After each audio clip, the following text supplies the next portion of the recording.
Dako tayo sa pahinig ng salita ng Panginoon. 2 Corinthians chapter 4.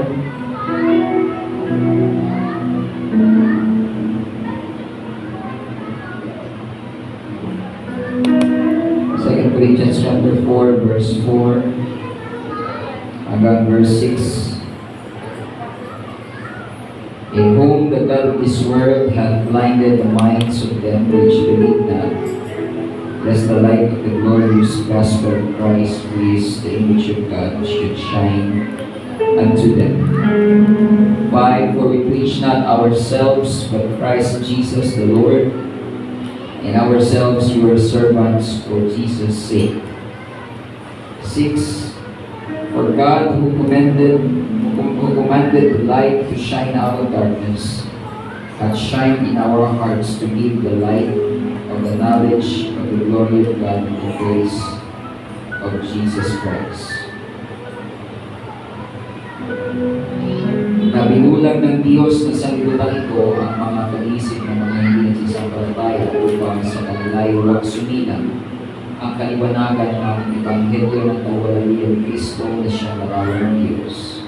Sapagkat hindi namin pinangangaral ang aking sarili, kundi si Kristo Jesus na Panginoon. At kami ay gaya ng inyong mga alipin dahil kay Kristo. 6. Yamang ang Diyos ang nagsabi, pagdingding ang ilaw sa kadiliman, na siyang nagdiningning sa aming mga puso upang magbigay ng liwanag ng pagkakilala sa kawalan ng Diyos sa mukha ni Jesus. Let's pray. Panginoon, salamat po sa umagang ito. Dalangin namin ang spirit of knowledge and revelation ay ibigay mo po sa amin upang maunawaan natin ang inyong mga salita. At ito po ay aming ma-apply sa aming mga buhay. Hindi mo yung pangkikod sa pagtuturo, pangangaral na yung salita, malaya mong mausap, lumilos sa aming kalagitnaan. Salamat o Diyos upang aming dalangin sa iyong mga pangilihan pangalan. In Jesus' mighty name we pray. Amen. Marapat sa Panginoon mga kapatid. Amen. Amen. Amen. At mga kapatid. Jesus. Hallelujah. Praise God. Salamat sa Panginoon, kapatid. Lahat ng masaya, masabi, praise the Lord. Praise the Lord. Ang bilis ng mga araw, mga kapatid, ano? Isang linggo, bilis ng lumipas. Parang kaka-Sunday lang, Sunday na ulit. Amen. Salamat sa Panginoon. So, ngayon pong umaga, ang gusto ko pong i-share ay patungkol sa inspiration, revelation, and application of the Word of God. Inspiration, revelation, and application of the Word of God. Sabi sa ating key verse, mga kapatid, binulag ng Diyos ng sanlibutan ito ang mga pag-iisip ng mga hindi nagsisampalataya. Meron pong tinatawag ang Bible na Diyos ng sanlibutan ito. Ang ginamit po diyan ay maliit na letter D sa Tagalog o G, God sa English. Dahil mayroon pong kaaway, ang Diablo, si Satanas. Siya po ay kinikilala na Diyos na sanlibutan ito, the God of this world. Binulag ng Diyos na sanlibutan ito ang mga pag-iisip ng mga hindi nagsisampalataya. Ang mga taong hindi nagsisampalataya, mga kapatid, sa Ebanghelyo ay nabubulagan ang kanilang mga mata upang sa kanila'y huwag sumilang ang kaliwanagan ng Ebanghelyo ng kalwalatian ni Kristo. Kaya hindi nila naunawaan at nakikita ang liwanag ng Ebanghelyo ng kalwalatian ni Kristo ay dahil ang kanilang mga mata ay binulag ng Diyos ng sanlibutan, ng Diablo. Mayroon pong dilim, mayroong takip ang mata ng mga tao upang hindi nila makita ang kaliwanagan ng Ebanghelyo. Sabi niya sa verse 5, sapagkat hindi namin pinangangaral ang aming sarili, kundi si Kristo Jesus na Panginoon. At kami ay gaya ng inyong mga alipin dahil kay Kristo. Sabi ni Pablo, mga kapatid, ang pinapangarap po natin ay hindi ang ating mga sarili, kundi ang Panginoong Jesucristo na Panginoon. Sabi niya sa unang sulat niya sa mga taga-Korinto, we have determined to preach Christ and Him crucified. Ang ating pong pinangangaral ay ang Kristo at siya ay napako sa krus. Yan po ang ibig sabihin ng Ebanghelyo, Gospel. Ang kamatayan, pagkalibing, at pagkabuhay na maguli ng Panginoon Jesucristo para sa ating mga kasalanan.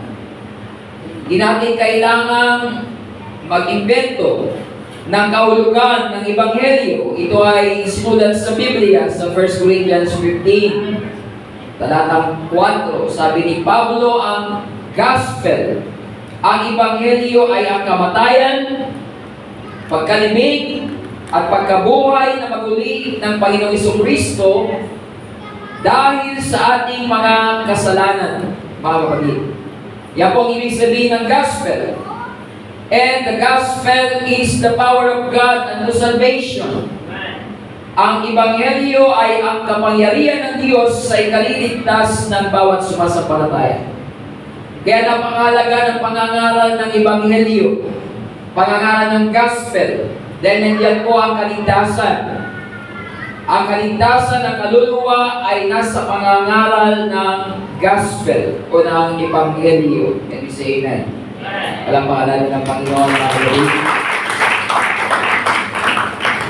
So kailangan ng pangangaral ng Gospel upang maligtas ang tao. Yan po ang ating pangunahing katungkulan. Yan po ang ating pangunahing task galing sa Panginoon. Ang ipangaral, ang Ebanghelyo sa lahat ng kinapan, mga kapatid. Dahil ito po ang pinili ng Diyos na paraan ng pagliligtas. God had chosen the foolishness of preaching of the cross. Sa mga hintil, ito ay kamangmangan. Sa mga Hudyo, ito ay kapitisuran. Ngunit sa mga nanampalataya, ito ay kapangyarihan ng Diyos sa kaligtasan. Yan po ang Gospel, mga kapatid. At sabi ng verse 6, yamang ang Diyos ang nagsabi, magdingding ang ilaw sa kadiliman. In English, for God who commanded the light to shine out of darkness. Sa gitna ng kadiliman, ang Diyos ay nag-utos na magdingding ang liwanag. Ito po ay walang duda na kanyang kinuha o halaw, mga kapatid, sa paglalang ng Diyos sa Genesis.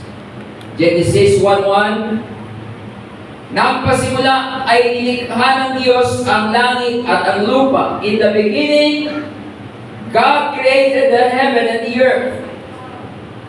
So nang pasimula, mga kapatid, nang pasimula ng panahon, ang Diyos ay naroon na. Ito yung tinatalakay sa ating Sunday School nung nakaraan, mga kapatid ko, yung dateless past. Before time, before the beginning, was the eternity past, the dateless past.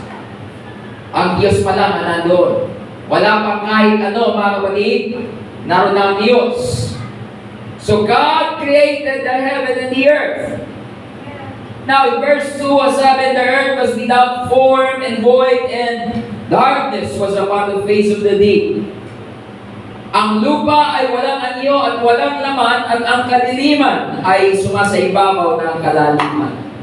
Tinatalakayan sa atin ni Brother Sunny yung dalawang view dyan, yung young earth, yung old earth, mga kapatid. So, maaaring mayroong gap sa pagitan ng 1:1 and 1:2. Pareho mga kapatid, ang earth, young and the old earth ay pwedeng nagsusupport na may gap sa pagitan ng 1-1 and 1-2. Ang young earth lang, naniwala sila hindi yan billions of years. Pwedeng yan na lang kung gaano katagal mga kapatid ko, at diyan nangyari ang fall of Lucifer. Pero not necessarily millions of years. So ang sabi dito mga kapatid, ang lupa ay walang anyo at madilim. At mayroong kalaliman, may tubig. Darkness was upon the face of the deep. And the Spirit of God, that is 1 verse 2. And the Spirit of God moved upon the face of the waters. Pa-imagine natin mga kapatid, ang lupa ay walang anyo at madilim at napawan ng tubig. It was without form and void. And then the Spirit of God moved upon the face of the waters. Kumilos ang Espiritu ng Diyos, mga kapatid. Kapag ang Espiritu ng Diyos ay kumilos, ibig sabihin ng Spirit of God, tandaan natin mga kapatid, ang Espiritu ng Diyos ay hindi ibang persona. You say amen. Father, Son, Holy Spirit. Hindi ang magkakaibang persona, mga kapatid ko. Kapag binanggit ang Spirit of God, ito po'y tumutukoy sa pagkilos ng Diyos. God in action. Pag kumilos ang Diyos, mga kapatid, ang Espiritu ng Diyos ay kumikilos. Kapag ang Diyos ay kumilos sa ating kalagitnaan, usually ang sinasabi natin, ang Espiritu ng Diyos ay kumikilos sa ating pananambahan. Hindi natin usually na sinasabi, ang Ama ay kumikilos sa ating kalagitnaan o ang Anak ay kumikilos sa ating kalagitnaan. Usually ang sinasabi natin, ang Espiritu ng Diyos ay kumikilos sa ating kalagitnaan. So pag nabanggit ang Spirit of God, it means God is in action, mga kapatid. Kumilos ang Espiritu ng Diyos sa ibabaw ng tubig. Let me tell you mga kapatid, pag ang Diyos ay may gagawin, kikilos ang kanyang Espiritu. Can we say amen? Pag may planong gagawin ng Diyos, mauuna mga kapatid, bago pa ang revelation ng kanyang salita, ay ang pagkilos ng kanyang Espiritu. The Spirit of God moved upon the face of the waters. He was about to do something. May gagawin ng Diyos na dakila, ay ang Espiritu niya ay kumilos sa ibabaw ng kalaliman. Mga kapatid, kapag may gagawin dakila ang Diyos, ang unang gagawin ng Diyos, mga kapatid, ay kikilos ang kanyang Espiritu. Kung ang Diyos ay may gagawin sa buhay mo, kapatid, mauunang kikilos ang Espiritu ng Diyos. Saka mo makikita ang gagawin ng Panginoon. Kailangan natin ang pagkilos ng Espiritu ng Diyos sa ating church for the great revival to come. Hindi ito darating, mga kapatid, sa pamagitan ng mga methods or sistema o ating mga plano o anumang ating kayang gawin. Kapag hindi kumilos ang Espiritu ng Diyos, mga kapatid ko, ano man ang gagawin natin ay mawawalan po ng saysay. Pero pag ang Espiritu ng Diyos ang kumilos, mga kapatid ko, we can expect na ang Diyos ay may gagawing dakila sa ating kalagitnaan. Palakpakan natin ang Panginoon. What we need in these last days is not new method, new system, new organization. What we need is a move of God, mga kapatid ko, sa ating panahon, mga kapatid. Kung gusto natin na kumilos ang Panginoon at gumawa ang Panginoon sa buhay natin, sa ating pamilya, una nating dalangin sa Diyos, Panginoon, kumilos ka sa aking buhay. Panginoon, kumilos ka sa buhay ng aking anak, ang aking asawa, ang aking mahal sa buhay. bago mo siya lapitan, bago mo siya sabihan, bago mo siya pangaralan, unahin mong sabihin, Panginoon, kumilos ka sa buhay niya. Hipuin mo ang puso niya. Palambutin mo ang kanyang matigas na kalooban. Dahil pag ang Espiritu ng Diyos ang kumilos, mga kapatid ko, gagawa ang Panginoon ng dakilang bagay. Talapakan natin ang Panginoon, mga kapatid. Hallelujah, hallelujah. So sabi ni Pablo, ang Diyos ay nag-utos na magningning ang liwanag sa gitna ng kadiliman. At ito'y walang iba kundi ang nangyari dito sa Genesis 1:2 and 1:3, where the Spirit of God moved upon the face of the waters. When God moved, mga kapatid ko, kapag ang Espiritu ng Diyos ay kumilos, sabi ng Bible, paano nasulat ang Bible, mga kapatid? Ang sabi ng salita ng Diyos, the Spirit of God moved. Holy men of God. Ang mga propeta, sila ay kinilos ng Espiritu ng Diyos kung paano nila naisulat ang Biblia. Yes, gawain ng tao. Sinulat ay ito ng tao. Pero ang sinulat nila ay nanggaling sa Diyos. Hindi nila ito sinulat galing sa kanilang sariling kaisipan. They were moved by the Spirit of God. At ang tawag natin dyan, mga kapatid, is inspiration. 2 Timothy chapter 3, verse 16. All Scripture is given by inspiration of God, and is profitable for doctrine, for reproof, for correction, for instruction in righteousness. We believe in divine inspiration, the doctrine of inspiration of the Scriptures. Naniwala tayo that the Bible is the Word of God. Ang Biblia ay ang salita ng Diyos. That is what we call divine inspiration. Ibig sabihin ng inspiration ay hiningahan ng Diyos. At ang hininga ng Diyos, mga kapatid, ang hininga ng buhay, yan po ang Espiritu. Ibig sabihin ng Espiritu ng Diyos, pneuma, yung hininga, yung hangin, ang pagkilos ng Panginoon. Yan po ang dahilan kung paano naisulat ang Bible. Yan ang sabi 2 Peter chapter 1, verse 21. For the prophecy came not in old time by the will of man, but holy men of God spake as they were moved by the Holy Ghost. Kumilos ang banal na Espiritu sa kanilang mga buhay. Binigyan sila ng Holy Spirit ng kanilang isusulat. And we believe, mga kapatid, in the full inspiration of the Scripture. Verbal plenary inspiration, ibig sabihin, word for word. Ay, say amen. Bawat salita na isinulat ng mga writers, mga kapatid, ay nanggaling sa Diyos. Ibig sabihin, ang Bible, in its original writing, wala pong pagkakamali. Beware, sa ating panahon, marami pong mga tagapagturo ang ibinababa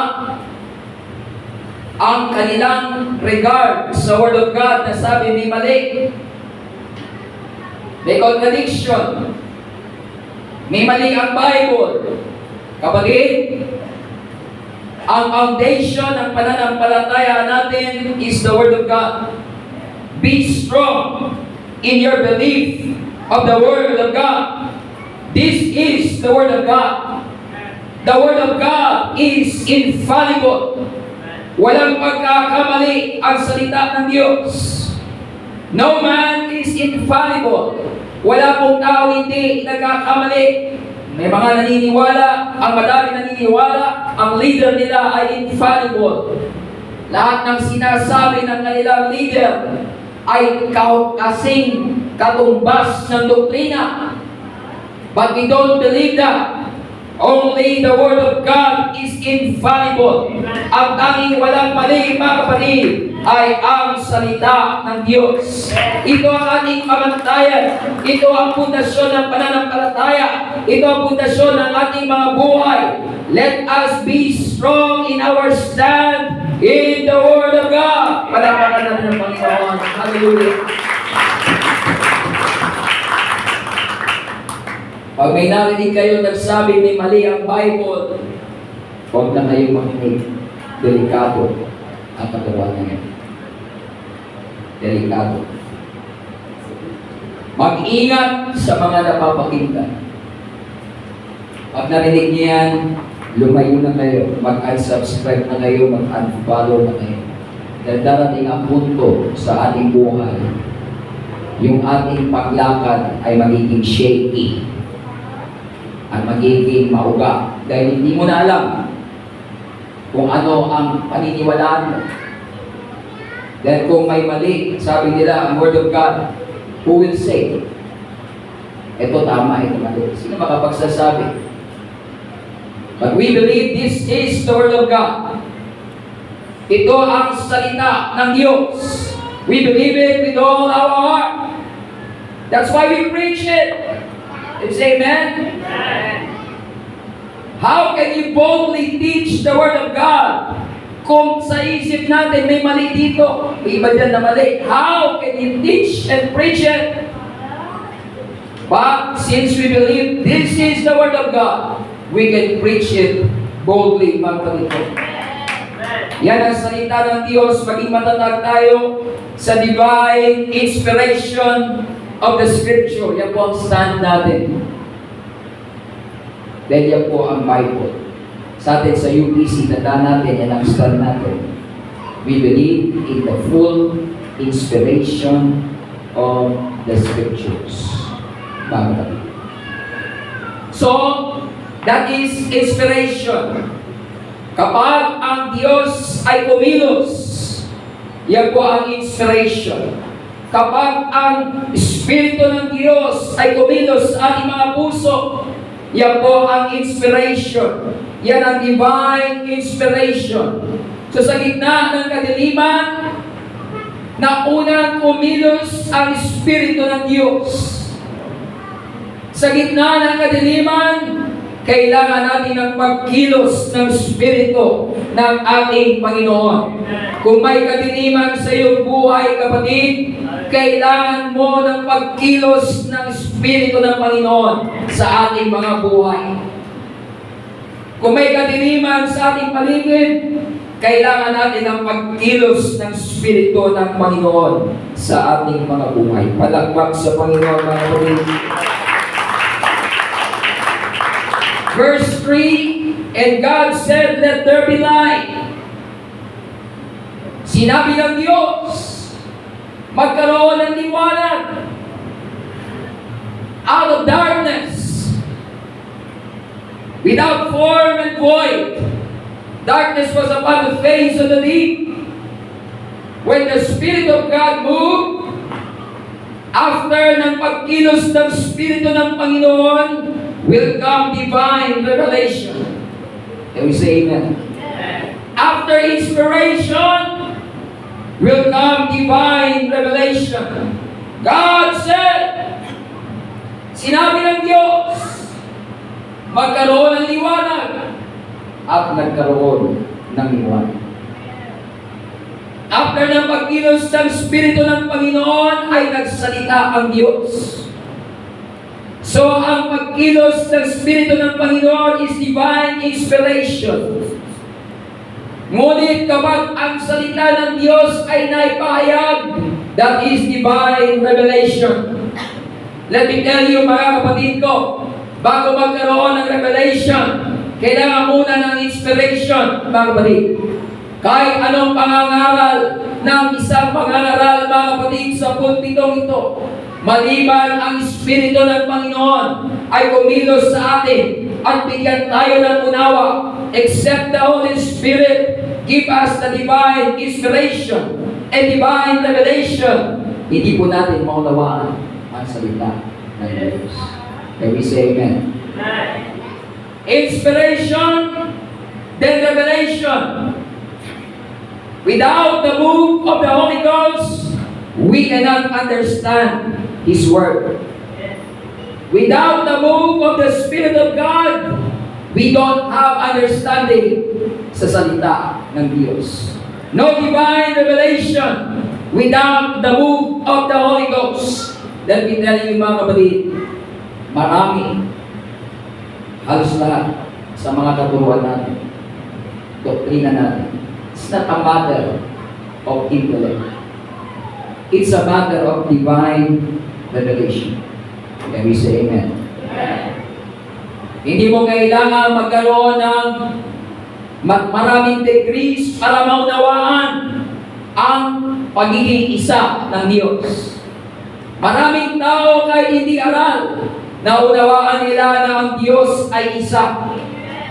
Pero maraming tao ang aral, graduate na maraming master at PhD, mga kapatid in theology, pero hindi nila naunawaan na ang Diyos ay isa.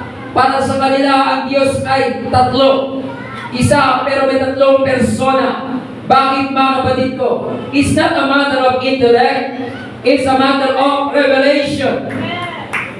Kinakailangan natin ng revelation.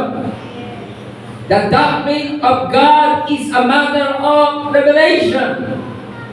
Ang sabi ng Panginoon kay Peter, Peter, thou son of Jonah, blessed art thou, mapalad ka, dahil hindi hinayag sa iyo ito ng laman at dugo, kundi ng Ama na nanggaling sa langit. Huwag natin sabihin na wala tayong pinag-aralan, Pastor, di natin maunawaan, malalim yung oneness of God. No! Hindi mo kailangan ng intellect, mga kapatid, na masyadong sophisticated. Ang kailangan natin is divine revelation na Panginoon, ikaw ang magpahayag sa aming mga puso at makikilala mo siya, mga kapatid, because God is a self-revealing God. Ang Diyos ay self-revealing. Hindi mo siya mahanap sa pamagitan, hindi mo siya maunawaan at makikilala sa pamagitan lamang ng talino. Siya ay nagpapahayag ng kanyang sarili. It's a matter of revelation. Without revelation, without inspiration, we will not understand ang mga bagay patungkol sa Diyos. Holiness, our doctrine of holiness, it's a matter of revelation, mga kapatid. Kahit ating i-present ang ating doktrina ng kabanalan in a logical manner, and we have to, kailangan natin i-present ang ating mga turuan sa maayos na presentation. We have to be as clear as we can, as clear as possible.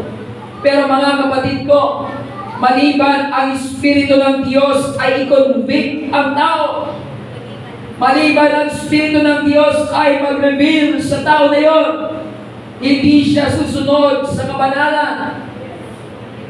Ngunit kung ang Diyos mismo ang mag-convict sa ating puso, kung ang Diyos mismo ang kumilos sa ating mga puso at i-reveal sa atin ang kanyang kabanalan, kapatid, kahit hindi pa natin ito isa-isahin, hanapin mo at susundin mo ang kabanalan.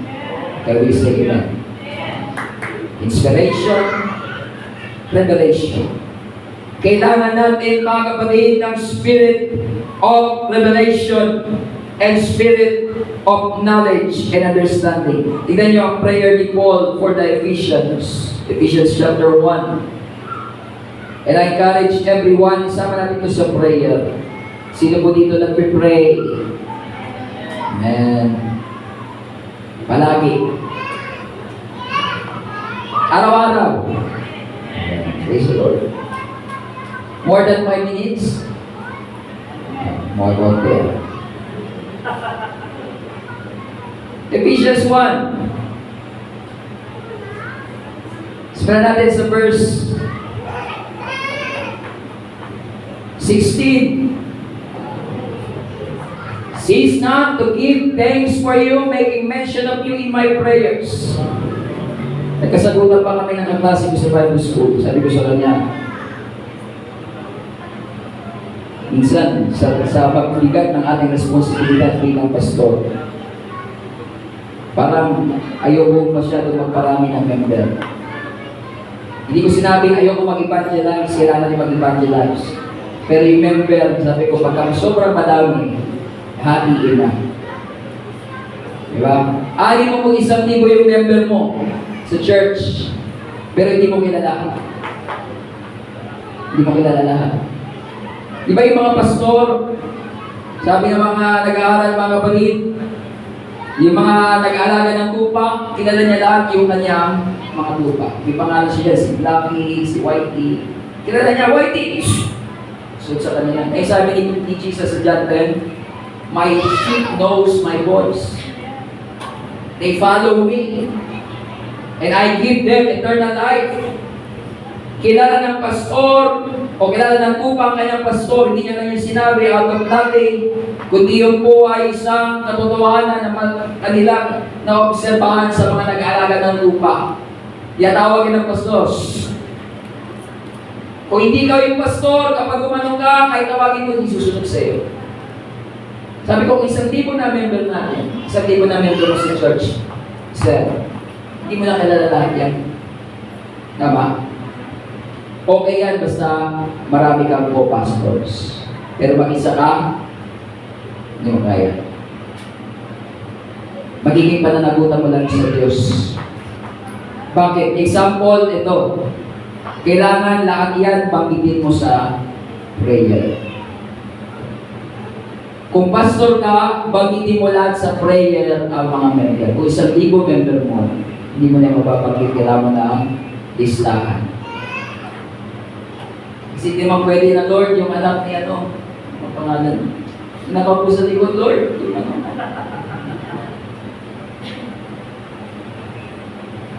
Hindi mo kilala, isa pa naman, wala. Pinando sa sulok, yung katabi ng katabi na electric fan, palagi mo po. Yung anak niya. Tapos yung kasama niya, kaibigan niya, Lord. Hindi mo mapag-pray lahat kung 1,000. Kaya sabi ko, pag sobrang dami na, kung loobin ng Panginoon, pagpalain, dumami. Pag sobrang dami, hatiin. Church planting. Ibigay naman sa iba. O kaya, kung marami, pwede naman basta marami kang co-pastor, di pwede mag-isa ka. Bakit? Pag-pray mo yan isa-isa. Pananagutan yan, mga kapatid. Di ba sabi sa Hebrews, sila ay nagpupuyat na para bagang magsusulit para sa inyong kaluluwa. Ano pinagpupuyatan ng pastor para sa mga kaluluwa? Prayer. Kasi kailangan banggitin mo isa-isa. Kapag kaunti pa lang, hindi mo binabanggit isa-isa ang pangalan ng mga member, hindi pa nanagutan ka na. Sabi ni Pablo, binabanggit ko kayo sa pangalan. I make mention of you in prayer. Ano pinag-pray ni Pablo para sa kanila? Verse 17. Puro ba financial? Lord, itas po, bigyan mo siya ng bagong kotse, bigyan mo siya ng bagong bahay, bigyan mo siya ng magandang trabaho. Hindi po ganon ang prayer ni Pablo. Kailangan yan, pero minsan mga kapatid, hindi yan ang pinakakailangan. Dahil minsan kapag kami nagpapala, ang isang tao nawawala sa church. Ito ang pinakamahalagang kailangan na pinagpe-pray ni Pablo para sa mga taga-Efeso. Anong prayer niya?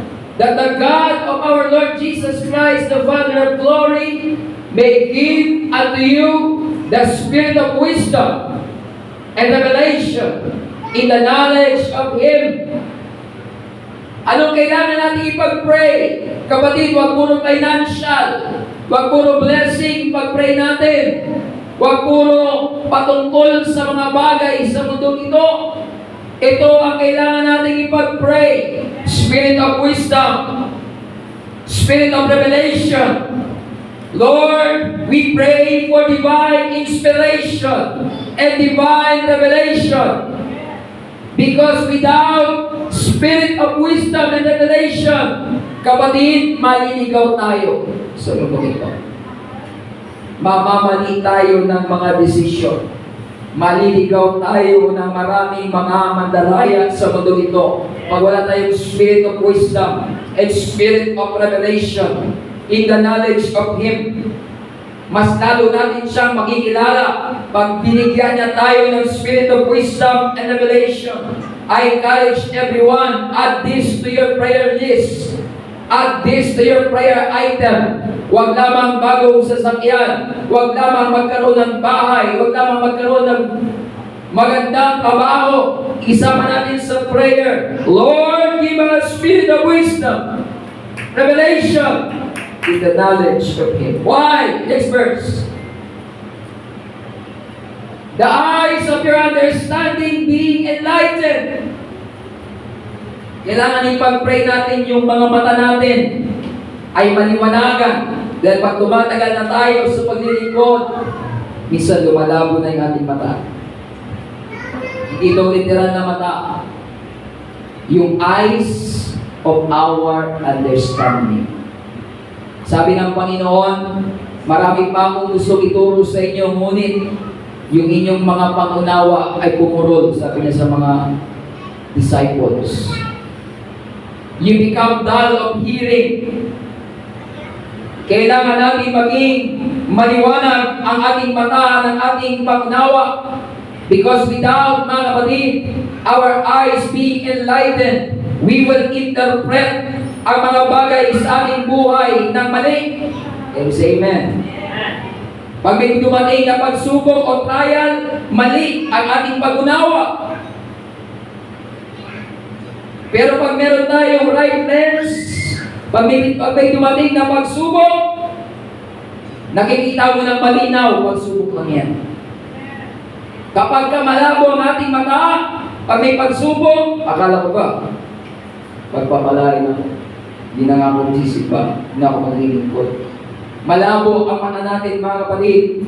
Pero pag maliwanag ang ating mga paningin, nakikita natin ang mga bagay, pagsubok lang yan. Nakikita natin ang mga bagay, pandaraya ito ng kaaway. Nakikita natin ang mga atake ng kaaway. Ang kaaway, gusto tayo atakihin. Nalalaman natin kung anong dapat natin gawin. So say amen. Pray that the eyes of our understanding be enlightened. Why? That ye may know what is the hope of His calling. Pag malabo ang ating mata, nalimutan natin kung ano ang pag-asa ng paglilingkod sa Panginoon. Ang pag-asa sa paglilingkod sa Panginoon, hindi po sa mundong ito. Kung sa mundong ito tayo umaasa lang sa Panginoon, we are the most miserable of all men. Sabi ni Pablo, 1 Corinthians 15. Your best life is not now. Sabi ng isang writer, your best life now. Pero ang totoong Kristiyano, our best life is not this life. Our best life is that life. The eternal life, mga kapatid, na ipinangako ng Panginoon. In this world, you will have tribulation. In this world, mga kapatid, we will have persecution, trial, lahat, mga kapatid, because this is not the promised life of Jesus. Doon tayo, mga kapatid, sabi ng Panginoon, in my Father's house are many mansions.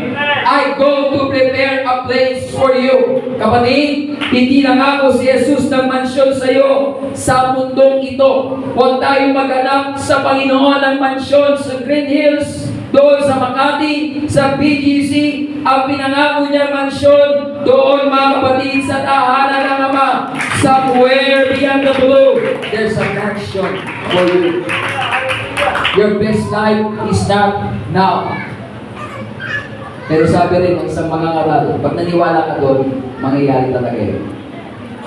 Yung best life mo, yung ngayon na. Kasi pag inuna natin yan, our next life will be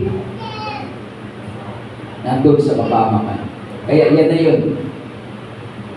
But if we follow Jesus Christ, hindi yan ang best life sa kabila. Yun ang pag-asa natin. Pagka nadilim ang ating mga mata, nakalimutan natin ang pag-asa ng pagkatawag sa atin. And what is the riches of the glory of His inheritance in the saints?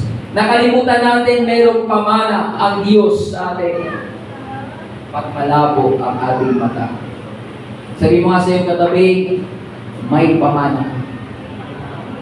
Inheritance, we are co-inheritor. We are co-heirs with Jesus Christ. Para dito. And the earnest of this inheritance is the Holy Spirit. Ephesians 1 and 14. Ang down payment, ang paunang bayad ng pamanang ito ay ang banal na Espiritu na tinanggap natin. Next verse, verse 19. And what is the exceeding greatness of His power to us word? Pag malabo ang ating paningin, wala tayong spirit of knowledge and revelation, nakalimutan natin may kapangyarihan na inilagay ang Diyos sa church. We have great power invested to us by the Lord Jesus Christ.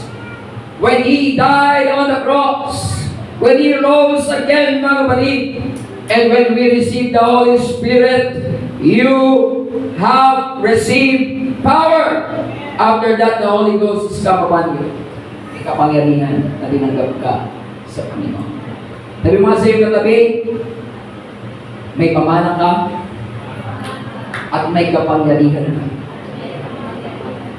Pag walang spirit of understanding, revelation, ang tingin natin sa ating sarili, wala akong kaya, Lord. Wala ganito lang ako, hindi ko kaya. You forget the greatness of His power to us, Lord. You have received power from the Holy Ghost. He can use you mightily. The enemy is trying to say, you can do nothing. Wala kang magagawa. Ang away gusto itanim sa ating sarili na wala tayong magagawa para sa Panginoon. Kaya ang ating mga mata ay natitiniman. Kaya kailangan natin ng spirit of revelation so that we can say, I can do all things through Christ which is strengthened me.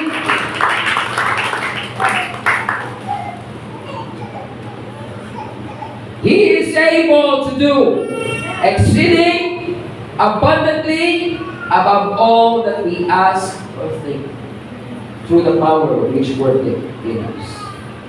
Ephesians chapter 8, verse 20. Kapatid, kailangan natin ng divine revelation and divine inspiration.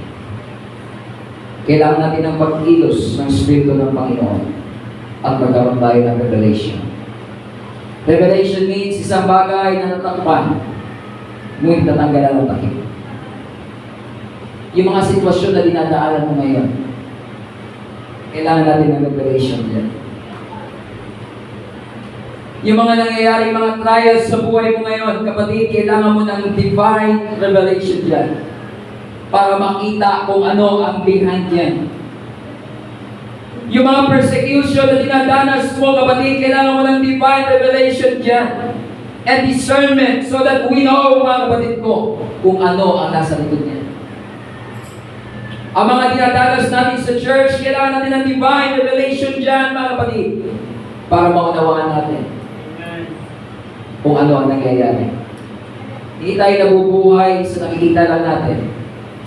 Kailangan natin ma-discern kung ano ang nasa paligid.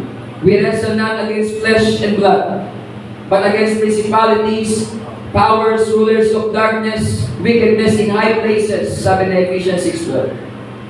Without divine revelation, akala mo ang kaaway mo ay ang tao. Pag walang divine inspiration, akala mo kaaway mo, yung kapatid mo. yung ka-church mo, yung kapitbahay mo, yung nanay mo, yung tatay mo, akala mo siya ang kaaway. But with divine revelation, maunawaan natin, ginagamit lang sila ng kaaway. May spirito behind. Pag nagkakaroon ng pagkakatapo-tapo, pagkagalit-galit mga kapatid, may spirito behind yan. Kailangan natin ng divine revelation para maunawaan natin yan. So, kinakailangan mga kapatid, ng inspiration and revelation. Kinakailangan para maunawaan ng tao ang salita ng Diyos. We need to pray. Can you say amen? Amen. May dalawang workers sa todo dati, muntik pagsundukan. True to life to. Muntik pagsundukan ng dalawang worker. Pwede. Kilala mo yun siguro, pero hindi ka nagpapili ng pangalan. Bakit? Nagtatalo sila. Yung isa, para sa kanya, ang ginagawa niya, siyempre, evangelism, worker ka sa todo. Worker ka sa church. Evangelism, yung isa ay hayo ng hayo. Bible study, Bible study, Bible study. Yung isa naman, prayer and fasting. Puro prayer and fasting, prayer and fasting, prayer and fasting. Sabi ng isa, ikaw, hayo ka ng hayo. Hindi ka naman nagpe-pray. Hindi ka naman nagpa-fasting. Wala tuloy na convert. Turo ka ng turo ng Bible study. Hindi ka naman nananalangin. Tignan mo, wala nang convert. Sabi naman ng isa, ikaw, prayer ka ng prayer, fasting ka ng fasting, hindi ka naman umayo. Wala na nang convert kasi hindi ka lumalabas. Nagdidebate sila, mga kapatid. Hanggang sa umabot, magsusutukan na. Sino ba tama doon sa dalawa? Pareho silang tama. Parehong kailangan ng prayer and fasting. Parehong kailangan, mga kapatid, na umayo at maturo. Kasi kung walang prayer, walang fasting, yung isipan ng tao, pupuntahan mo, sarado.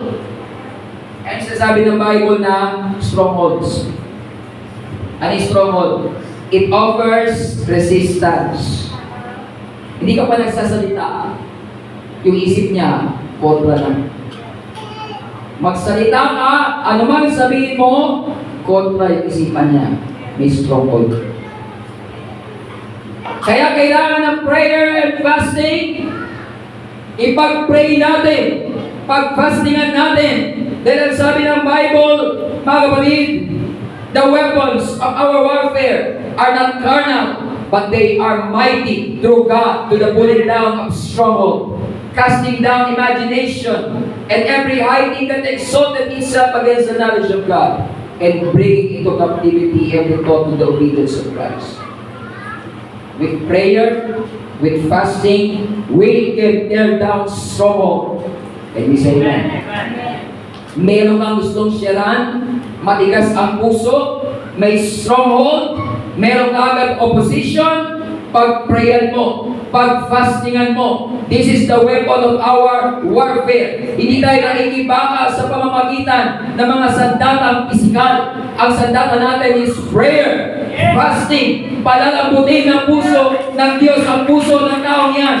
Kaya wasakin ng panalangin ang stronghold sa puso ng tao na yan. Hindi mo madadaan sa pwersa yan. Hindi mo madadaan, mga kapatid, sa bigat, mga kapatid, ng argumento ang mga taong yan. Merong stronghold sa puso yan. Merong mga high imagination yan na kailangang may bagsak.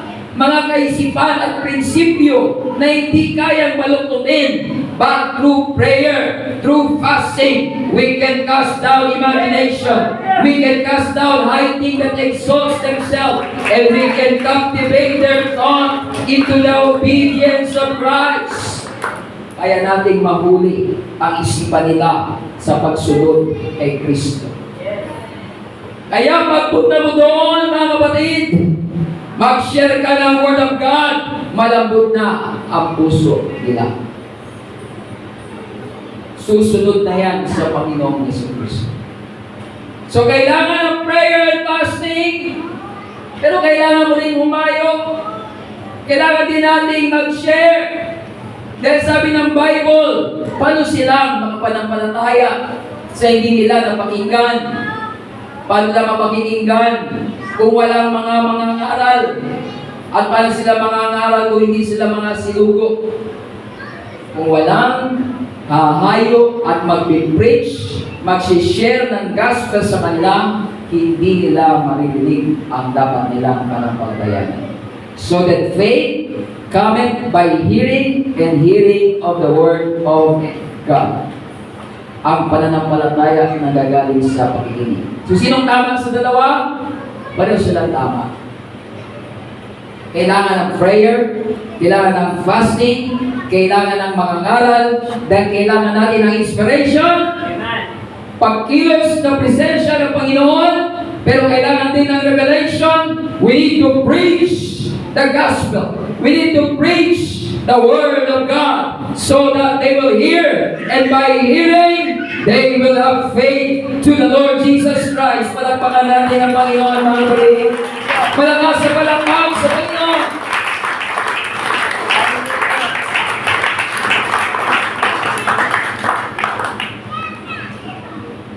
Ang mga ngaral, ang preacher, ang pastor, kailangan din mag-pray, mag-fast, at kailangan ang pangaral para magkaroon ng revelation ang mga nakikinig. Ang revelation po ng Diyos sa mga nakikinig, dalawa, mga kapatid. Katawag nilang logos, pag nangaral, yung word of God na napakinggan natin, nangungusap sa atin. Pero may pangalawa pang revelation ng Panginoon, yung katawag nilang rhema. Can we say amen? Isa, nakikinig tayo ng preaching. Ito yung sinabi ni pastor, pero may ibang ibig sabihin tayo nakukuha. Tama? Hindi naman sinabi, direkta, pero may mensahe sa iyo. Nare-realize natin yan minsan. Ang tawag yan ay yung rhema, mga kapatid. Bukod sa ipinangaral na salita, parang Espiritu ng Panginoon ay nagre-reveal sa atin ng iba pang bagay na applicable sa atin, mga kapatid. So yan ang revelation ng salita ng ating Panginoon.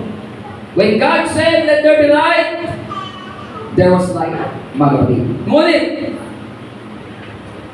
tandaan natin, inspiration, revelation is good.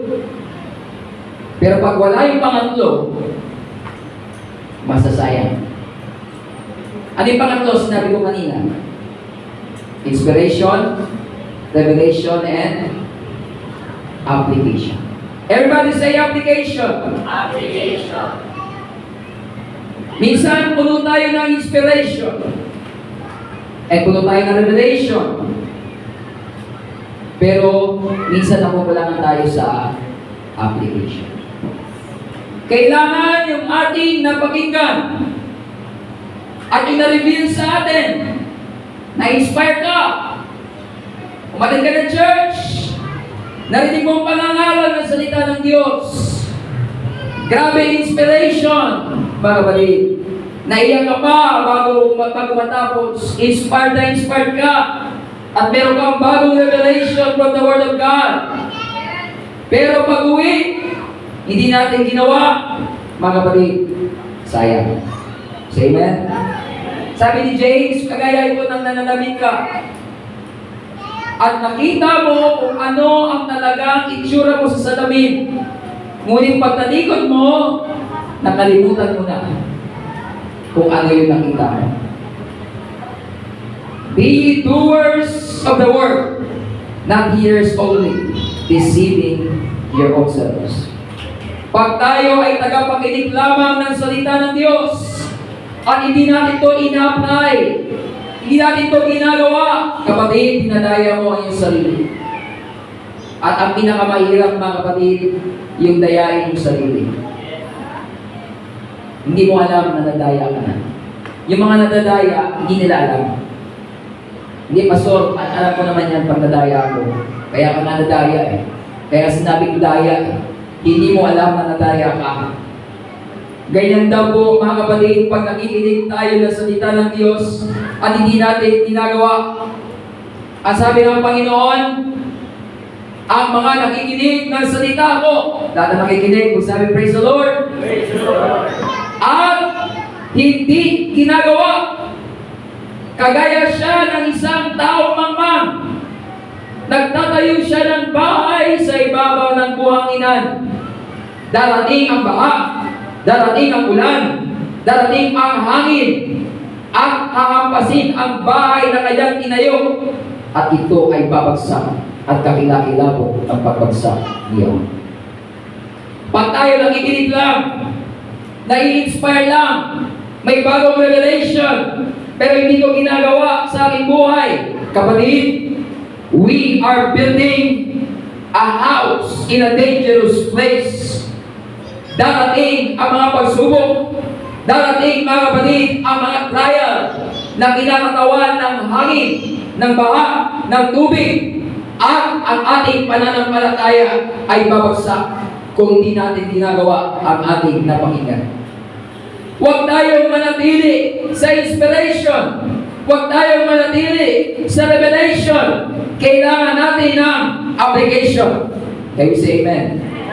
Ngunit, ang isang taong nakikinig sa aking salita, sabi ni Jesus, at ginagawa ito, kagaya siya ng isang taong marunong. Nagtatayo siya ng kanyang bahay sa ibabaw ng bato.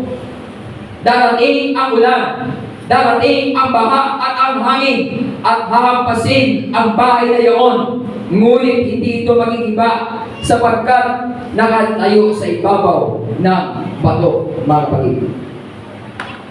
Ang mga sumusunod sa salita ng Diyos, dumating man ang pagsubok, dumating man mga kapatid ang trial, ang makakapagpatibay sa ating paglilingkod sa Panginoon ay hindi yung ating nalalaman, kundi yung ating mga nalaman at ating ginawa at ating in-apply. Darating ang pagsubok sa buhay mo, kapatid, pero mananatili kang nakatayo, nanatili kang matatag at matibay, dahil ang pundasyon mo, mga kapatid, ay ang pagsunod sa salita ng Diyos. We need inspiration, we need revelation, so that we can obey what God is saying to us. Kailangan nating gawin ano man ang ating nalaman. Sabi nga mga kapatid sa Book of Acts, why tarriest thou? Ba't ka nananatili dito nakatayo? Bumangon ka at magpabautismo ka sa pangalan ng Panginoon Jesucristo. May isang eunuch na naglalakbay pabalik sa Ethiopia. Nagpapasa siya, mga kapatid, ng scroll ng Book of Isaiah. Nandun si Philip, puspos ng Holy Ghost, at ang sabi ng Bible, di ko alam kung paano sinabayan ni Philip yung karwahe. Tumatakbo yung karwahe, kumagay si Philip. Hello? Oh. Sabi ni Philip, ano yung binabasa mo? Ay binabasa ko galing sa Book of Isaiah. Sabi ni Philip, naunawaan ko yung binabasa mo. Sabi ng eunuch, paano mo maunawaan kung wala magpaliwanag? Matalino, makapangyarihan, walang revelation, walang inspiration. Sabi ni Philip, sige papaliwanag ko sa iyo. O sige, pasok ka. Saka pala siya pinapasok. Kaya minsan, pag sabi, Pastor, sabay ako sa sasakyan. Yung ibang mga papagbiro, sabi, sabay lang ako sasakay. Agad si Philip sinabayan niya. Sabi, sige, sumakay ka. Sinaysay ni Philip sa kanya. Tinuro ni Philip sa kanya na yung binabasa mo about suffering servant is Jesus Christ. Kumilos ang Espiritu ng Panginoon. Ang Espiritu ng Panginoon nagdala kay Philip doon at binigyan ng revelation. Etong eunuch, naunawaan niya na si Jesus Christ pala yun. Inspiration, revelation, pero ang sabi niya, yan pala ang dapat gawin. Pwede ba akong magpabautismo? Ano sabi ni Philip? Kung maniniwala ka, Wala na hadlang sa iyo. Sabi ng eunuch, nandito ang tubig. Dumadaan tayo sa tubig. Bautismuhan mo na ako. Bumaba sila mga kapatid ng karwahe at binautismuhan siya ni Philip sa pangalan ng Panginoong Jesucristo. Application mga kapatid ko. Dahil kailangan natin i-apply ang ating mga napakinggan at natutunan. Can you say amen? Palapakan natin ang Panginoon. Hallelujah! Araw ng Pentecostes, nagtitipon sila sa isang dako, kumilos ang Espiritu ng Panginoon at pinuspos sila, nagsalita sila ng wika ayon sa ibinigay ng Espiritu na kanilang salitain, inspiration. Can you say amen? Pagkilos ng Espiritu ng Panginoon. Narinig ng mga tao, sabi, ano yan narinig namin? Tumayo si Pedro at sabi ni Pedro, ito yaong sinabi ni Prophet Joel at nangaral si Pedro sa kanila. Yung ipinako niyong Jesus sa krus, ilang araw pa lamang ang nakakaraan, siya ay Kristo. Siya ang tagapagligtas. Siya ang Panginoon. Ano yun? Revelation. Inspiration, revelation, naipahayag ang Ebanghelyo at ang sabi ng mga tao sa verse 37, mga kapatid, ano ang gagawin namin? Hindi natapos sa inspiration, hindi natapos sa revelation. Ang sabi ng mga nakapakinig, anong gagawin namin? Ano ang sabi ni Pedro sa verse 38? Repent and be baptized, every one of you, in the name of Jesus Christ, and he shall receive the gift of the Holy Spirit. You have been inspired, you have revelation, now apply it. At ilan ang nabautismuhan sa araw na yon? 3,000. Nalaman nila kung anong gagawin. In-apply nila mga kapatid kung anong kailangan gawin. Kaya kapatid, kung hindi ka pa nagsisi, kung hindi ka pa nabautismuhan sa pangalan ni Jesus, sa ikapagpapatawad ng kasalanan, at hindi ka pa tumanggap ng banal na Espiritu, huwag kang manatili ma-inspire. Huwag kang manatili sa revelation na narinig mo salita ng Diyos sa umagang ito. Gawin mo ang iniutos ng salita ng Panginoon. Magsisi na ng kasalanan. Magpabautismo na sa pangalan ni Jesus. Tanggapin ang banal na Espiritu. Except a man be born of water and of the Spirit, he cannot enter into the kingdom of God. Maraming magsasabi, Panginoon, Panginoon, hindi ba nag-aaral kami sa iyong pangalan? Di ba mabait naman ako, Lord? Palayas pa nga ako ng masamang spirito. Nag-aaral pa nga ako sa iyong pangalan. Pero sabi ng Panginoon, hindi ko kayo nakikilala. Lumayo kayo. Kayo gumagawa ng katampasan. Hindi nyo ginagawa ang kalooban ng Ama. Maraming magsasabi, Panginoon, Panginoon, pero hindi lahat ng tumatawag sa Kanya, Panginoon, Panginoon, ay makakapasok sa karya ng langit. Hindi sapat ang inspiration. Hindi sapat ang revelation. Sabi ng Panginoon, ang mga tumatawag, Panginoon, Panginoon, hindi lahat mapasok, kundi yaon lamang gumaganap sa kalooban ng Ama. Huwag kang manatiling inspired. Huwag kang manatili sa revelation, sa knowledge. Do it! Except we do the will of the Father, we cannot enter into the kingdom of heaven. We need inspiration, we need revelation. Now, we have to do application, mga kapatid ko. Baliwala, mga kapatid, kung hindi natin ginagawa. I can know the Bible cover to cover, kahit kabisaduhin ko pa ito from Genesis to Revelation. Pero sabi ng Bible, pagharap ng tao sa Judgment Day, bubuksan ang mga aklat. At yung mga aklat, Bible in Greek is books. at bubuksan ang sa pangaklat-aklat ng buhay. Ano gagawin? Nasabihin ba doon na, Paul J. Tolentino, i-recite mo nga yung John 3:16, i-recite mo nga yung Acts 2:38, i-recite mo nga, ilan ba memory verse mo? Kabisado mo ba yung Psalms 23? I-recite mo nga, word for word yung, ano sabi ko? At ang bawat tao ay hahatulan ayon sa kanilang mga gawa, ayon sa mga nakasulat sa mga aklat. Hindi po titingnan doon kung kabisado natin ang Bible. Ang titingnan doon, ginawa ko ba? Kahit ikot ko ang Bible, kung hindi ko naman ginawa, sabihin ng Panginoon, itapon niya.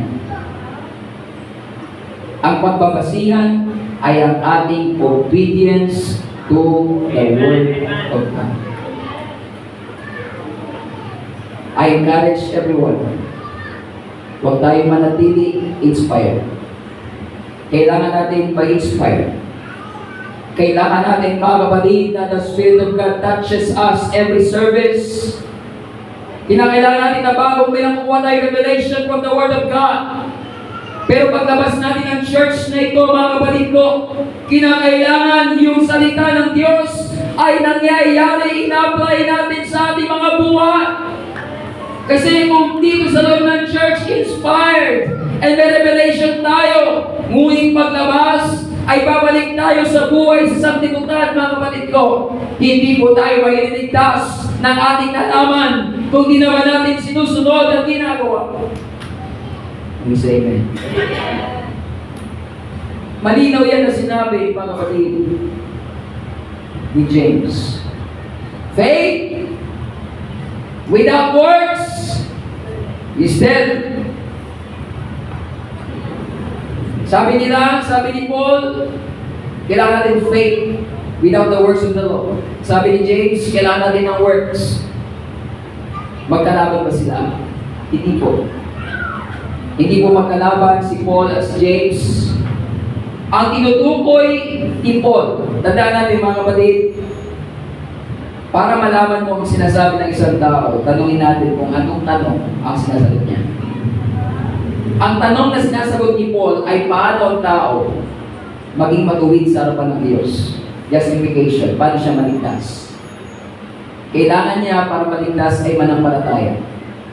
Hindi ito sa pamamagitan ng gawa ng kautusan, maliligtas ang tao. Yun ang sinasagot ni Paul. Ang sabi naman ni James sa chapter 2, yung mga taong ligtas lang, yung mga tao nagsabi na may pananampalataya sila, pero hindi naman nakikita sa kanilang gawa. Ang sabi ko, meron kang kapatid na sabi may pangangailangan, sabi mo sa kanya, sige umayo ka, pagpalain ka. Meron kang kakayanan tumulong, di mo tinulungan. Mananampalataya ka. Yun ang sinasabi niya doon. Ang tinutukoy ni James sa chapter 2, yung mga believers na, and they claim they have faith, but it doesn't show in their works. Kaya sabi ni James, hindi mo ba alam na ang katawan pag walang kaluluwa ay patay? Gayon din ang kaluluwa, gayon din ang pananampalataya na walang pagsunod o paggawa ay patay. Gayon sa iman. At nagbigay siya ng isang mabigat na example. Ano example? Kahit ang demonyo naniniwala din, nanginginig pa. Pero ang demonyo kaya ligtas? Totoo kaya na maliligtas ang demonyo? Mabuti ang yung ginagawa, naniniwala ka sa isang Diyos. Mabuti ang yung ginagawa, ang mga diablo man ay naniniwala at nagsisipanginig. Ang ibig sabihin ni James, yung pananampalataya na walang kasamang pagsunod ay kasing level lang ng pananampalataya ng mga diablo, ng mga demonyo. Naniniwala rin sila sa Diyos, pero hindi sila sumusunod. Say amen. Kaya faith without works is dead. Inspiration, revelation without application, mga kapatid, is dead. You need to apply it. We need to apply, mga kapatid, ang salita ng Diyos sa ating mga buhay. Hebrews chapter 4 verse 2, maraming nakinig ng salita ng Diyos. Mayroong nakinabang, mayroong hindi. Anong pinagkaiba? Sino dito, mga kapatid, may mga kasabayan sa church dati? Nasaan na yung mga kasabayan niyo? Wala na. Sino dito yung in-invite? Tapos ngayon yung nag-invite, wala na.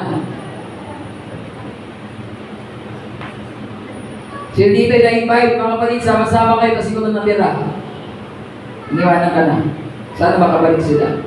Pero sabi ng Hebrews 4:2, unto us was the gospel preached, as well as unto them. Ang ebanghelyo na ipangaral sa atin, na ipangaral din sa kanila. Pero, but the word preached did not profit them, not being mixed with faith in them that heard it. Hindi naging kapakinabangan sa kanila dahil yung mga nakinig, yung iba, hindi sinamahan ng pananampalataya. Kaya hindi nila ginawa. Hindi naging kapakinabangan sa kanila. Kapatid, kailangan nating i-apply ang ating mga natutunan. Kaya sa iyo. Palakpak sa Panginoon, mga kapatid. Lastly, huli-huli, mga kapatid ko. Yan po ang makita natin ng pattern na ginawa ng Panginoong Jesucristo sa kanyang ministry. He inspired, He teach them, revelation, tinuruan sila ng Panginoon, tinraining sila ng Panginoon, yung 12, kanyang tinawag ng mga apostol. Mas later on, in-apply niya. Sabi niya, 2 by 2 kayo. Yung 70 disciples ni Jesus, Luke chapter 10, 2 by 2. Pumunta kayo sa mga syudad. Dami nyo ng revelation, dami nyo ng inspiration. Sige, apply nyo. Punta kayo sa syudad, pangaral kayo ng ebanghelyo. Pag may sakit, ipag-pray nyo. Pag inaaliyan ng masamang spirito, palayasin nyo yung masamang spirito. Kapag tinanggap kayo, ang kapayapaan nyo, iwan nyo sa bahay na yun. Pag di kayo tinanggap, pagpagan nyo yung alikabok ng inyong sapatos, yung alikabok na yun ay magiging saksi laban sa kanila sa Judgment Day. Nakita nila kung paano mag-ministry ang Panginoon. First hand, may training sila, pero hindi sinabi ng Panginoon na okay na kayo. Sabi ng Panginoon, sige, gawin niyo yan, i-apply niyo yan. At iba sa kanilang training, hindi agad-agad yung application nung nag-resurrect na ang Panginoon at naging mga full-time na mga mangangaral na sila later on sa Book of Acts. But the point is, mga kapatid, we need to apply what we learn. We need to apply kung ano ang ating natutunan sa salita ng Diyos. So, dalawang aspeto ito, mga kapatid. Unang-una, sa ating pagsunod sa salita ng Diyos. Kapatid, maging tagasunod tayo ng salita. Kayo sa amen. Gawin natin. I-apply natin sa ating mga buhay.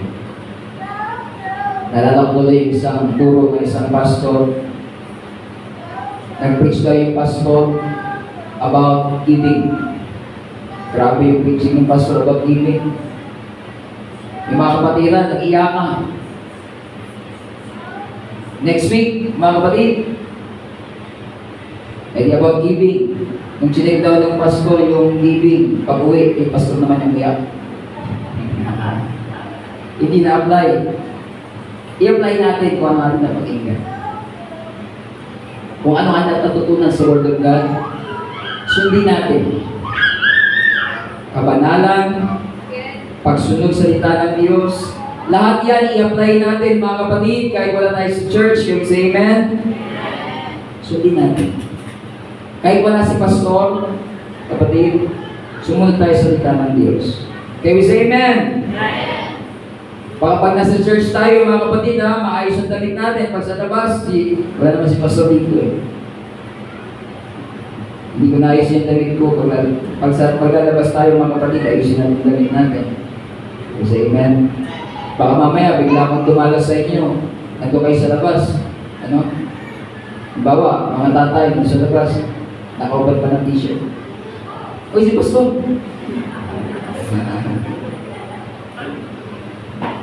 Sundin natin, apply natin.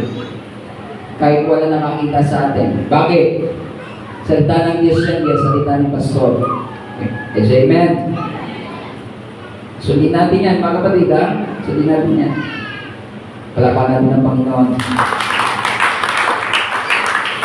Pangalawa, so sa pagsunod ng salita ng Diyos, pangalawa, mga kapatid, i-apply natin lahat ng ating mga natutunan.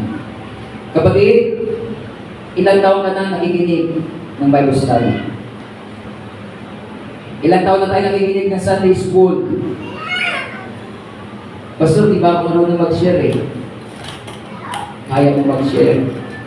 Hello? Mag-share tayo sa ating mga kakilala. Pastor, hindi tayo yan.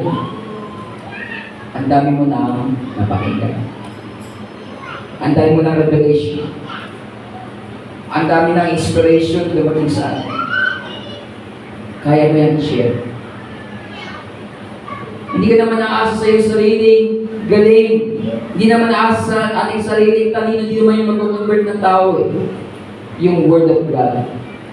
Yung testimony mo, pag sinare mo yan, sama mo ng Word of God, i-connect mo yan sa Gospel, powerful. You say amen. Sabi ng Panginoon, if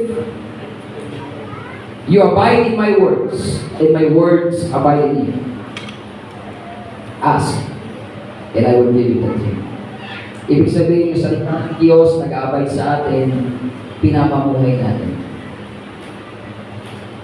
Can you say amen? Mag-share tayo ng Word of God, mga kapatid. Can you say amen? Kaibigan, sa buhay, share mo. Kaklase, share mo. Kailangan mo lang buksan ang iyong bibig. Yun lang ang pinakamahirap gawin, mga kapatid, yung pagbukas ng bibig. Naiiyak tayo, na-overcome tayo ng takot. Paano kung ridicule? Paano kung ganyan? Paano kung hindi? Pag sinimula mong buksan ang iyong bibig, mga kapatid, mag-share ka, kikilos ng Panginoon. Gawin natin yan, mga kapatid. Palakpakan natin ang Panginoon. Tumayo tayo lahat. Praise the Lord, praise the Lord, praise the Lord.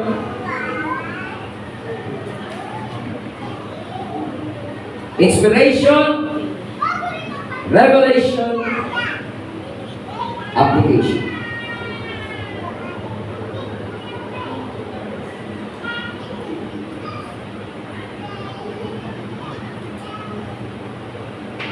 Kailangan ng mga tao marinig ang Ebanghelyo. Sabi ni Pablo sa mga salita doon na nauna sa ating Hebrews, if this gospel be hid, it will be hidden to them that are lost. Kung may tatago ang Ebanghelyo ito, na itatago ito sa mga taong naliligaw.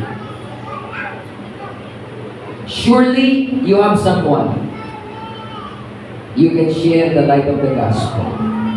I encourage every one of us, mga kapatid. Sige, sabi ko tatapos ngayon pong hapon. Ibahin muna natin ng konti ang ating altar po. Think of somebody. Isang taong mahal mo.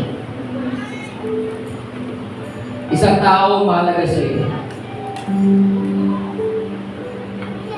Best friend mo, kapatid mo, asawa mo, anak mo. We believe the Word of God. May kapamakan sa mga tao hindi sumunod sa Ebanghelyo. 2 Thessalonians 1 verse 7 verse 8. Ako nakapikit tayo, sige kapatid. Huwag ka muna mag-isip ng isang daan. Isa muna. You care about him or her. We say, best friend ko yan. We say, malapit ko sa akin. Mahal ko itong taong ito. But remember,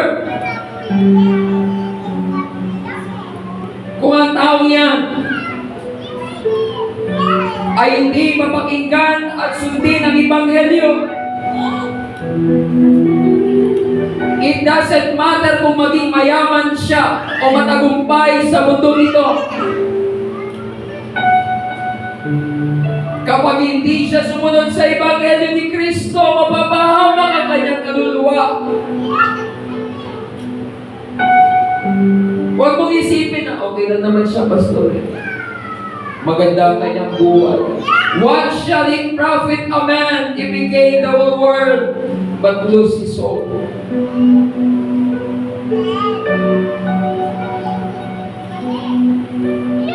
And I say, I care about him. I care about her. Mahal ko ang taong ito.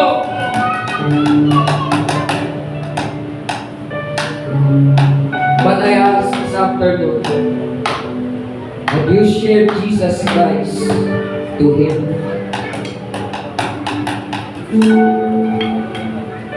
Natry mo na bang ibahagi sa kanya si Kristo?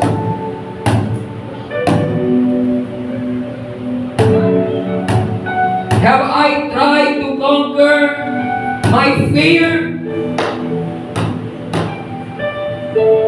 and share to him? Kapatid, you are missing something in your life. It's not about riches and fame and success.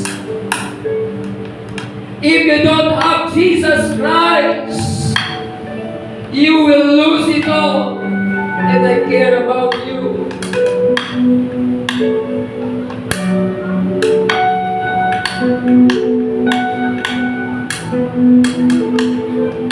Isipin mo ang isang tao na yan ngayong hapong ito.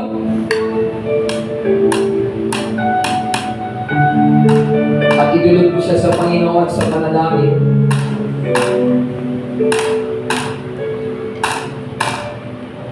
Panginoon,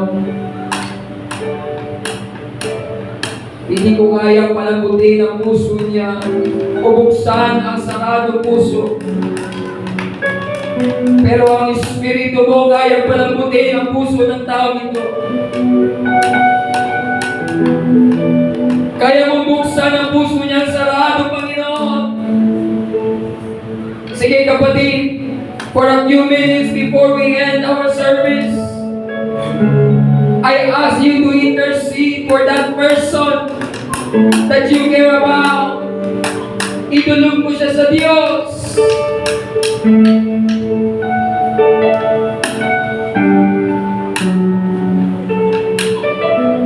Panginoon, kahabagan mo siya. Panginoon, i-extend mo pang biyaya mo sa kanya ang iyong awa.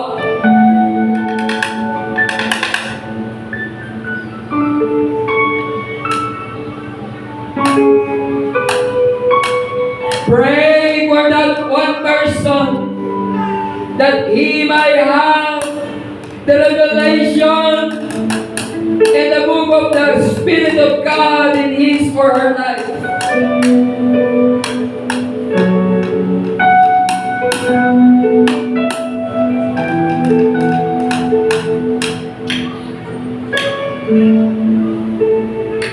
Itaas mo siya sa Panginoon sa ako ito.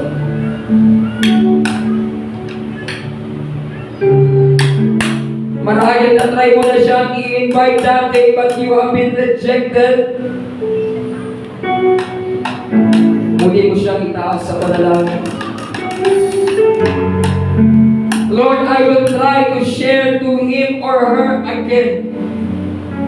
Muli kong susubukin na mag-share sa kanya.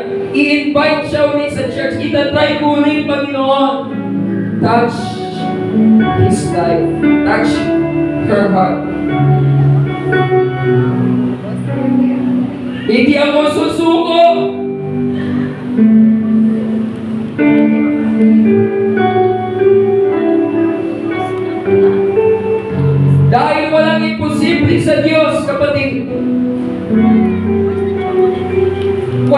mahirap sa Kanya.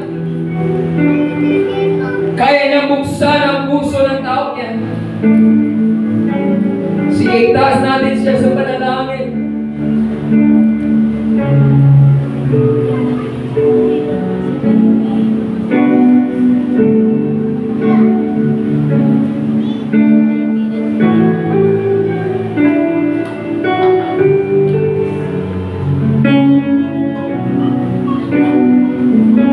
Oh, hallelujah. Hallelujah.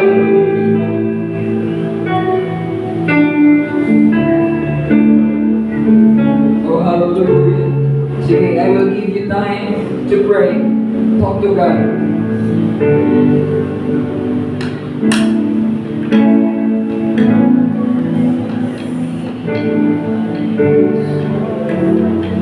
Yes, talk to God. Time of prayer.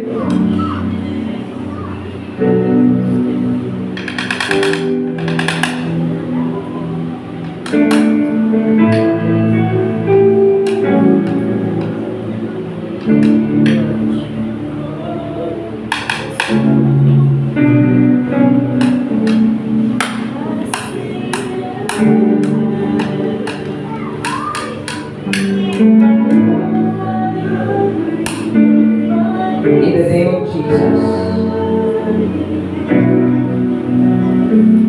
In the name of Jesus. Sige kapatid, pray, pray, pray. And as we are praying for the person,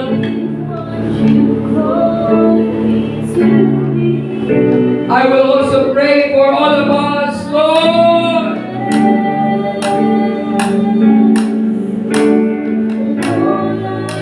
Huwag mo hayaan ang puso namin, Panginoon, ay maging malamig. Mawala ng concern. Huwag mong hayaan, Panginoon, na mawalan kami ng burden for our lost loved ones. Dahil ligtas na kami.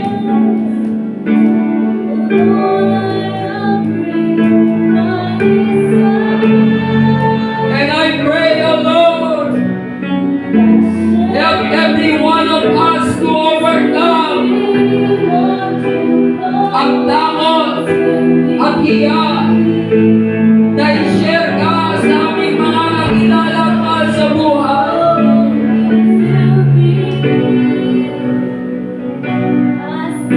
In the name of Jesus.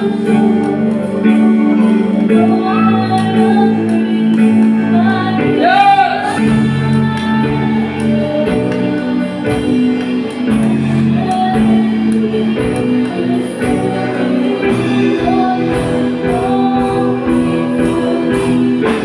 Give us the boldness to share the gospel to them, because if this gospel is here, they will be lost forever.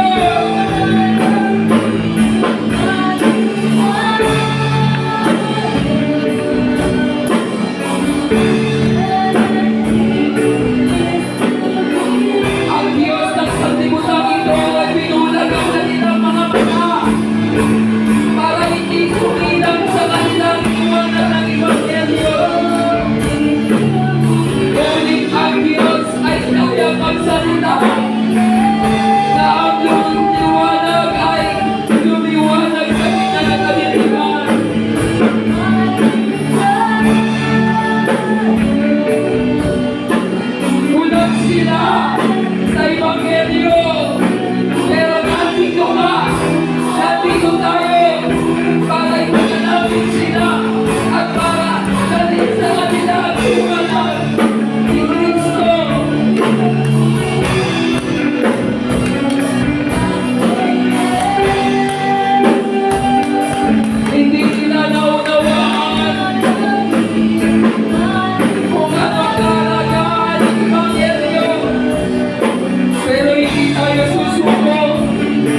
dahilan kung bakit ka namin ito, kapatid. Pinauna ka ng Diyos para magligtas ng buhay. Ang kaluluwa ng iyong mahal sa buhay, pinauna ka ng Diyos para ikaw ang maging instrumento sa kaligtasan nila. Tinawag ka ng Panginoon at in-empower ka ng divine inspiration and revelation, the Holy Spirit and the Word of God. Why? So that we can share it to your loved ones.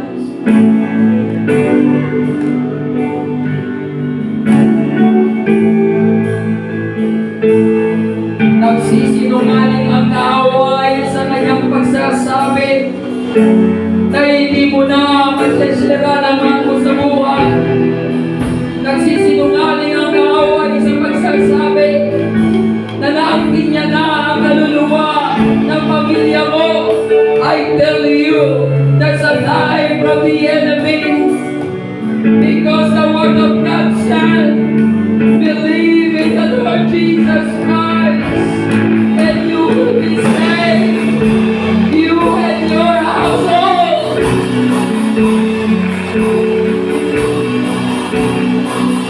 Ililigtas niya ang sambahayan mo. Ililigtas niya ang anong buhay.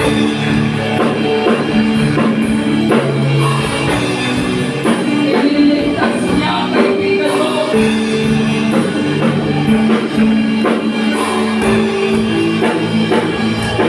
Pray for them and open your heart to share the gospel to them.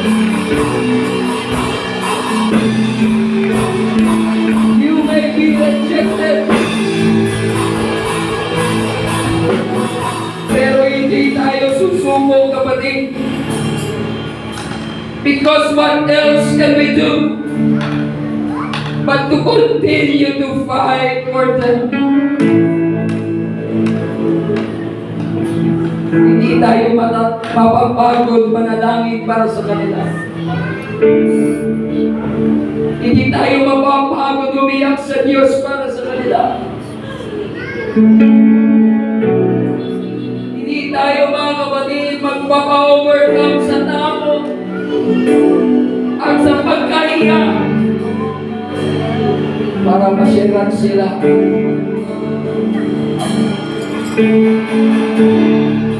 Because they don't have any hope outside the gospel. Maaaring i-reject ka nila ngayon, kapatid. Pero huwag ka panghinaan ng loob. Magpatuloy ka lang sa paglilingkod sa Panginoon. Magpatuloy ka lang sa pagbabahagi ng salita ng Panginoon. One day you will see them in the church.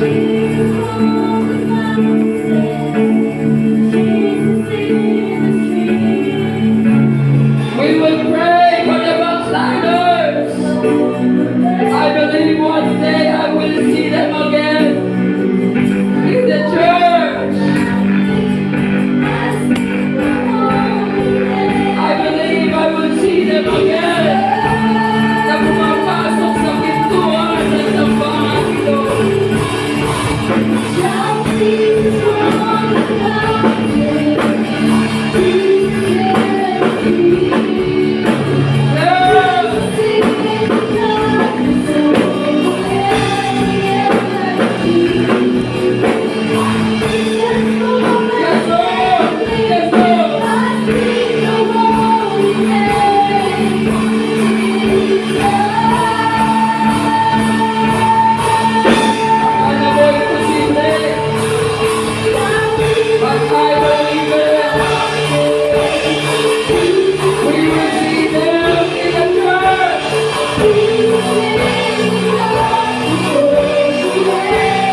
inspiration lamang and revelation lamang.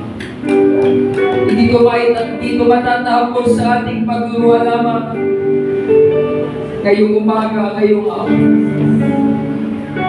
Paglabas natin ng church, I challenge everyone, yung taong pinanalangin mo,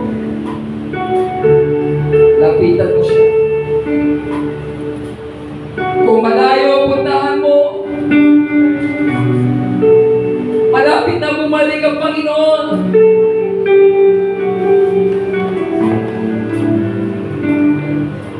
Wala nang maraming panahon.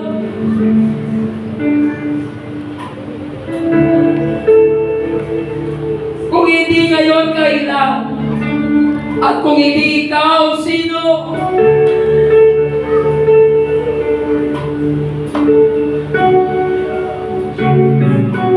Go to them. Kung hindi maayos ang relasyon, fix it.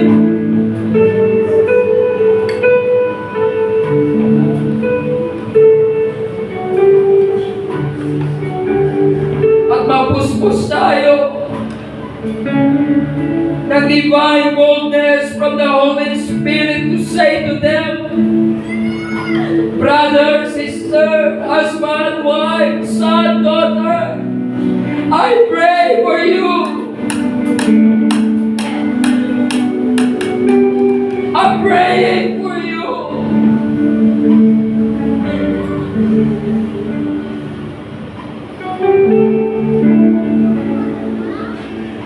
I'm concerned about your soul.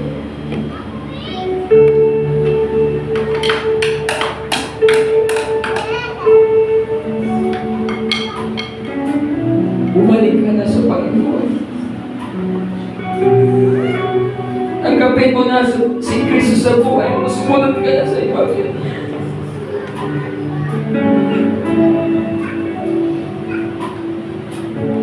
Because unless we do it,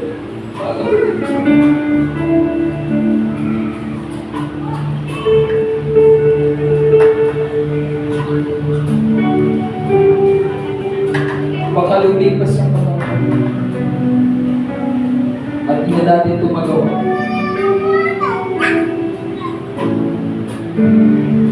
Lord, sa aming pagtatapos ngayong hapon, dalangin po namin, Panginoon, tulungan mo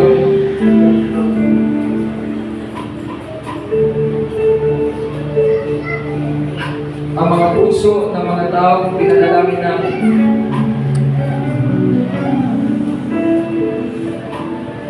Palabutin mo, Panginoon, ang mata nila binulag ng Diyos ng sanlibutan. Pero we pray, O Lord, hayaan mo ang banal mong Espiritu kumilos.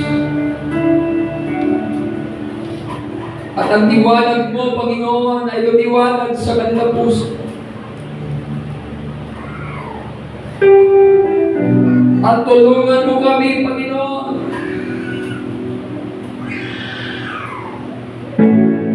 na magkaroon ng malalim na burden and sense of urgency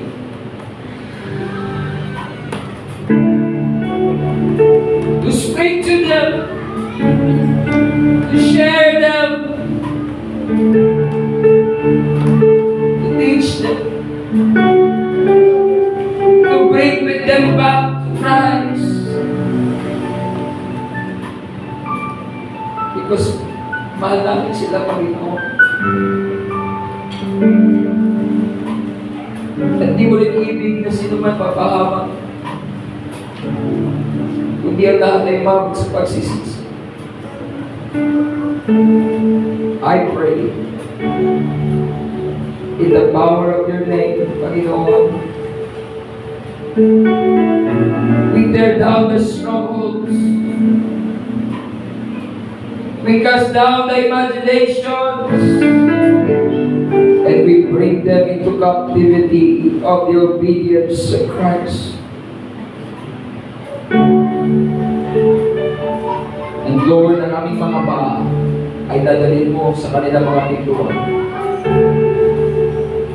We will talk to them. We will message them. We will invite them. Because they need you in their lives.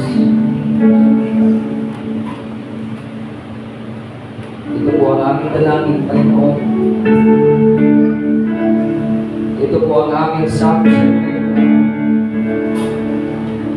Marami na kaming narinig. Marami na kaming natutunan. We will share it. We will apply it. We will do it. Because we are not hearers of the word only. We are doers of the word.